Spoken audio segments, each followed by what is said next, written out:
Assalamu alaikum wa rahmatullahi wa barakatuh. Ni ndugu yako katika iman Khalifa Sheikh Saleh Makarama, na kualikeni katika kongamano kubwa la nasaha na dua litakalofanyika tarehe 16 mwezi huu wa 9 katika viwanja vya shule ya sekondari ya Uyui. Nitaambatana pamoja na ndugu yangu Alhaji Sheikh Sharifu Mikidadi Robert Matongo, na kongamano hilo sote tufahamu kwamba dini ni nasaha, dua ni siraha. Tutatumia nafasi ya dini kuwa ni nasaha kunasihiana katika yale ya kheri, kwa sababu dini ni nasaha, lakini dua ni siraha.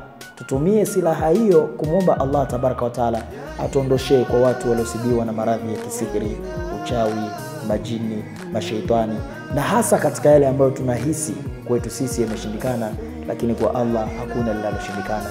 Assalamu alaikum wa rahmatullahi wa barakatuh.